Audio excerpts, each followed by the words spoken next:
Kyle Meredith here at Forecastle 2015. I've got Sunlux with me. One of my, I'm just coming on to it. Bones has to be one of the greatest records of the year. I am such an obsessive fanboy about this record. So welcome, guys. Welcome to Forecastle. Thank you. It's great to see you guys. And I want to say, and I don't know if this goes for all of you, but Ryan, you're a Gene Ritchie fan. I am a Gene Ritchie fan. Yeah. You're in the land of Gene Ritchie. I am now. Yeah. We just drove up. My wife Jennifer turned me on to her music. She discovered it while researching music from her own heritage. She has a lot of she has family from Kentucky and from Indiana, and man, her voice. Really sad about her passing this past year. Yeah, it was a thing. It was a thing. I was gonna say that's kind of cold, man. Well, she had a really interesting end of life where she developed dementia, and so and for people that suffer from Alzheimer's and dementia, often I feel like they miss out on a certain celebration as they pass, because they pass in a way that is slower and drawn out. Yeah, I mean, we're having to watch Glenn Campbell go through all the same thing right now. I mean, that's one of the unfortunate stories. As you just anything you did in your life is something someone else is telling you. Yeah. Well, I want to congratulate you guys on Bones, because this is an amazing record, and I'm not just saying that because we're in an interview, and I've told everyone that this weekend, but I am such a fanboy. I know one of the stories, though, is that you brought on two other fellas, and it's not just the Ryan Lott solo extravaganza anymore. Tell me a little bit about that. Well, I kept the extravaganza part. No, yeah, you're right. This is the first Sunlux record where more than just my ego was invited into the room. I've always been a pretty ravenous collaborator, so the leap wasn't counterintuitive, but I've never had collaborators who shared the central role with me. I've always sort of been working with people much more peripherally. And we still do. We still definitely love, as a trio, we still are engaged in that kind of collaboration, inviting people, different kinds of people to catalyze creative sparks for us, and in the process of making music, and to challenge our own kind of creative habits. But yeah, for the first time, Sunlux is a trio, and the metamorphosis was the primary. That metamorphosis was the primary influence for Bones.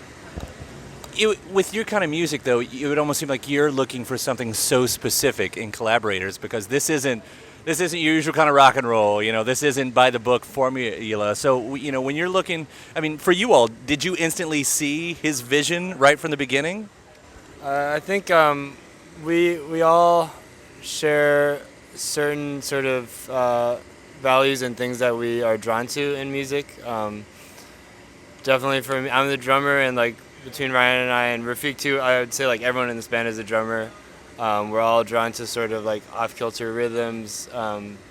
Also, like, I think we're all very interested in creating just really weird sounds. Yeah, and the interaction between those sounds and rhythm, you know, like how kind of the rhythmic implications of sounds sometimes, you know, is like a big unifying thing between the three of us, I think.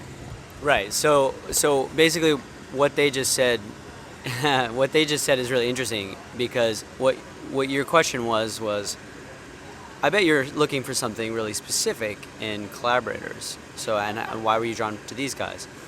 The question is a little flawed, because ultimately, generally. Thank you. You're welcome. I meant to say your first question was a little. No. No, I think this was your first question, actually. No, but so what I was looking for in bandmates was actually an open-mindedness, a broadness, a broad approach to music, that wasn't limited to the scope of their vision as seen through the lens of their instruments. And that's distinct from what we're usually looking for in collaborators, right? Which is a certain specificity. Oh, he does that thing, and like, oh, that's the thing that he does, and like, oh, that's, oh, that person's voice is particular in this way, or, and so for outside collaborators, yes. But for people that I was interested in yoking with for redefining the identity of Sunlux, I was looking for people who were approaching music with an incredibly open mind, and who obviously had the capacity to develop musical ideas beyond what they could execute with their instruments. They were and are producers. I don't know, again, if your all story is similar to Ryan's here, but I do know that you didn't come from a musical family. And I bring that up in this sense because the old formulas, I guess, would not be imprinted, and that's the first really attractive thing about Sunlux, especially when I hear Bones, is those formulas, they don't exist here. You're not in, you have choruses, all of that, all those usual things, but it's a... We do now. Because at War with Walls and Mazes, the first record, one of my primary reasons for developing that project was to see if I could abandon binary form, if I could abandon verse chorus, and explore unitary form, but hold on to other conventions of pop music. So over time, as the project developed, that's only one of the things that I'm still interested in. So we do now have the occasional hook and chorus. Yeah. I mean, it changes everything. It's one of the first great singles off of this. And by the way, well timed on Changes Everything. And I noticed that we've got the whole hashtag of Love Wins, and what a great moment to have a song that suddenly, I don't know if co-opted is the right word, but here you have it now, and it takes on a whole new meaning. Yeah, no, I mean, I think in a way it's the luck of the draw, but in another way, I think we all perceive a certain breaking point, both good and bad breaking points. Last year felt like an incredible tipping point. It's hard to, socially and politically, it was hard to separate that from, I know, speaking for myself, from my own sort of metamorphosis. So this project making such a change last year, both with the invitation of these guys, but also just the pivot to a touring schedule and touring life. Lanterns, our last record, was the first record I ever toured. So, and originally I joined, these guys joined me with a primary goal to be a touring band, but quickly that evolved into something greater. So I think the timing of that song, it has deep personal implications or meanings for me, but you're right. There was something in the wind. Do you guys feel like a lot happened politically over the past 3 months? To me, in some really positive ways. I won't project that onto you all, but in some really positive ways. And now we're going to be going into the big election cycle and everything. Do you feel like this momentum is going to really, really, like, are we in that moment in the '60s at all? Do we get to enjoy that?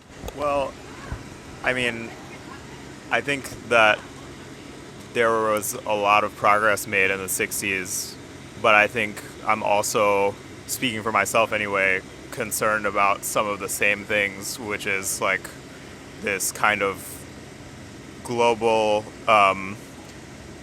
especially among kind of well-educated, well-off liberal kids, there's like a global kind of sympathy, but if that doesn't actually get channeled into doing anything significant about problems that weren't solved in the 60s and, still require a lot of work to solve now, then, I think we just hopefully will find a way not to let that history repeat itself, but I'm definitely concerned about that.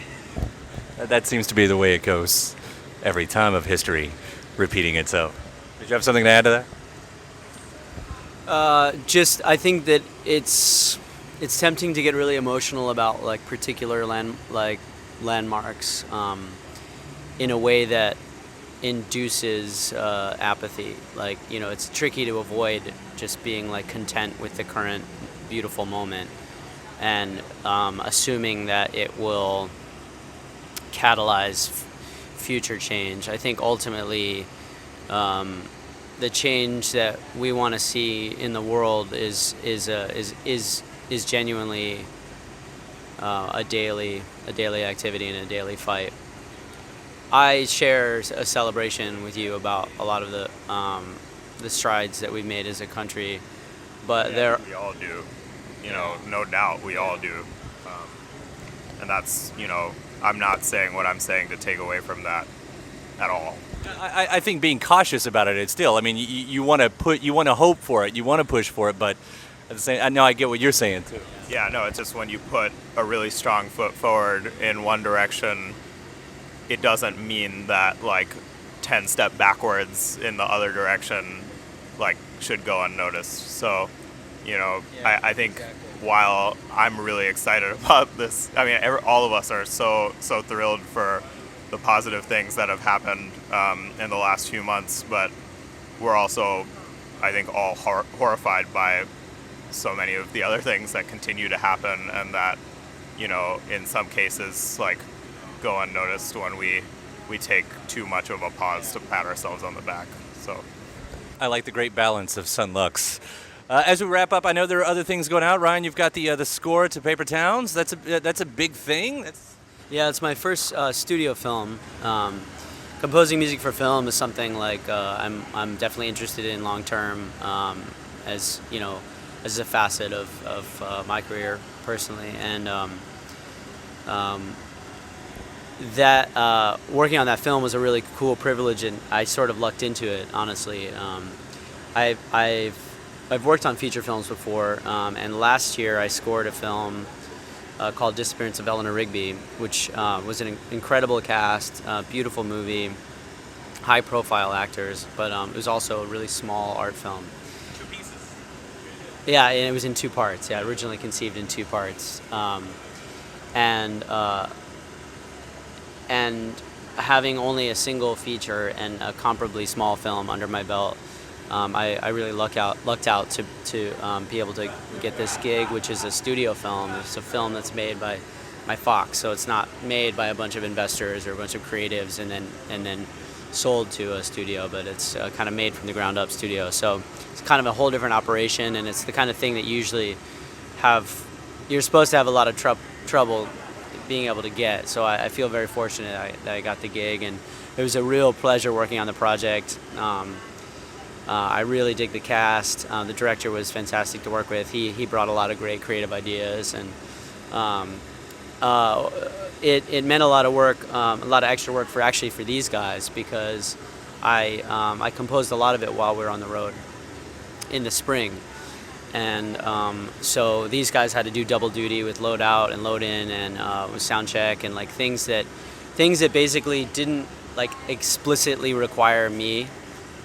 They really like picked up the slack, and they even after shows, someone would run me back to the hotel so that I could have a good hour or so to work while they finished up loading out and doing merch and all that stuff. So it was definitely, even though I was the one who scored it, it was even among those sitting here, it was a group effort. Yep, looks like you got a good team here. Thank you guys so much. Congratulations. I do love Bones, and good luck on everything else that's coming your way. All right. It's the Weekly Feed.